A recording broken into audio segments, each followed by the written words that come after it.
Before we begin, I would like to take a moment to mention the Juice Box characters in Death, Schaefer Instructions, and Pastra. They were my inspirations to make this video, and generally some of my favorite creators in general. If you want to check out their content slash videos similar to this video, then check subscriptions on the homepage. All their channels are there. Okay, enjoy the vid. I think that one of the most critical ways that a story can be enhanced is through its antagonist. In the many ways they can make you feel uncomfortable. A great example of this is GLaDOS from Portal. The way he speaks and gets more and more deadly throughout the game is so unnerving. Portal in general, that just has this disturbing atmosphere that boils down to its loneliness. Anyway, the reason I bring this up is because the character we'll be discussing is one of the scariest villains ever, in my opinion.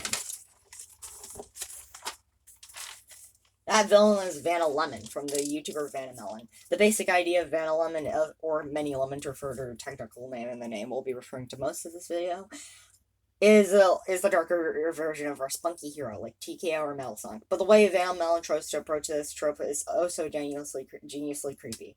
As I've said before, I fully believe that not only is Vannamelon one of the spookiest villains ever, but also one of the most interesting characters I've ever witnessed. Before we dive in, I want to just say I'm not discussing everything. I'm only discussing her debut, her best appearance, and her most recent appearance as her worst. Also, if you're watching this Vannamelon, please don't take this video to heart. I think you're an amazing writer, and 80% of this video is compliments rather than criticisms. Without further ado, let's go!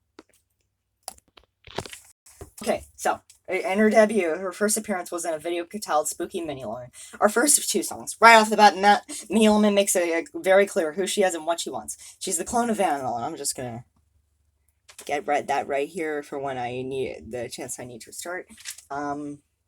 Who she is and what she wants. She's a clone of Vannamelon and wants to rule the channel with an iron fist. Compared to the other videos, this one has a more goofier tone to it. The oh yeah, this anime music video, by the way, as you can see on your screen, is much more cuter than the other videos. Real quick, I want to highlight my favorite lyric, your spooky, wookie, kooky lemon clone.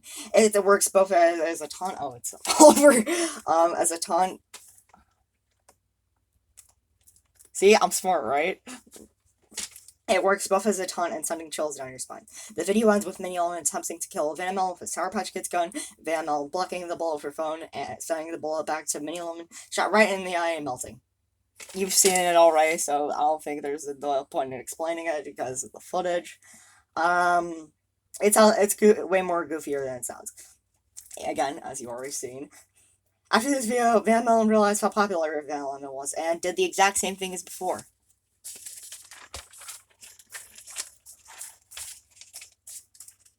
When I said that I would be discussing the absolute best part of Vannamelon, your mind might have jumped to this, but personally, I prefer something more mysterious. The next year after this, Vannamelon would create an ARG about Vannamelon by typing in a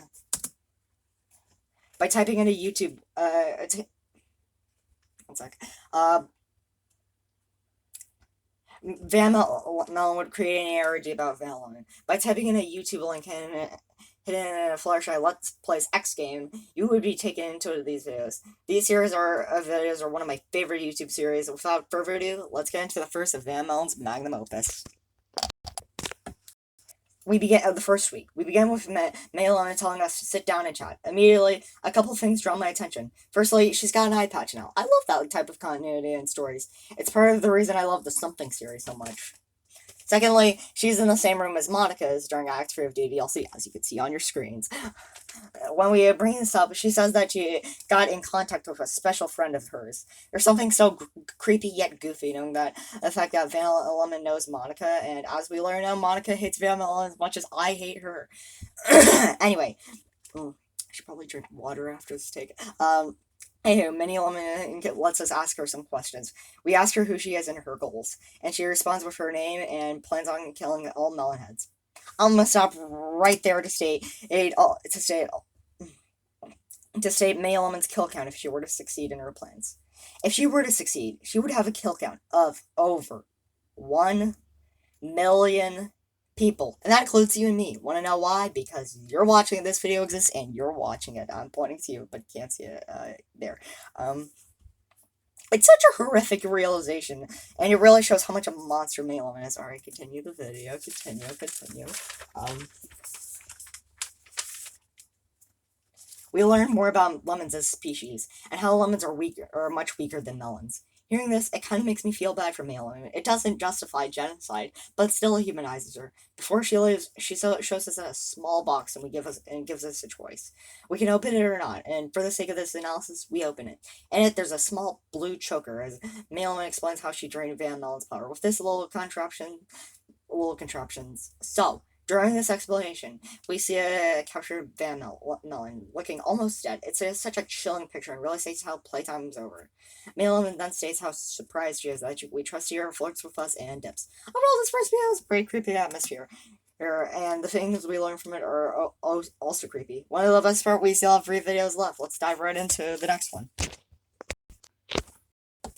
The second week, we continue with Vannamelon telling us that she drained more of Vannamelon's power, telling us that the clock is ticking. She also states that she could be stalling us to torture Vannamelon even more. It really goes to show how much of a monster Vannamelon is, while also showing how much she enjoys it. I love villains that are confident with just being a monster, and Vannamelon continues that trend. We argue a little, but then Vannamelon accidentally states that she's working with someone else. We peer pressure Vannamelon to reveal who, as we get jump scare for the first time, as Vannamelon states that it's best for us not to hear. We learn more about the lemon species, hearing how going a little fast, hearing how they're born to be jerks, which is honestly kind of sad. Like, imagine wanting to be nice, but you can't because of the way your brain works. It kind of reminds me of Flowey from Undertale. She also crudds on sour candy, which take that as you will, saying how it isn't real sour and lemons over. During my first watch, I didn't know what this meant, but writing this, I realized what Vannamelon was going for. How many people was it nice to get that went pretty fast? Sour candy are phonies, clones if you will, while lemons are the superior sour food. It's a direct call to Vannamelon, the phony, and Vannamelon, the superior. I love little secrets like that the real nerds like me will notice. We got jump scared a second time with Monica looking dead, which is fine by me. Vannamelon comes back to continue her argument, showing her nihilism. That's really the last interesting thing that happens before the video ends. Excuse me, that was rude. I find this video to be the weakest of the 4 weeks. Not that this video is bad, I just think that the other weeks are better. Speaking of which, we'll stop that right there until video next video. Thank you for watching. Part 2 will be out sooner or later. Thank you for watching what is probably my magnum opus. I'll see you next time. Bye-bye.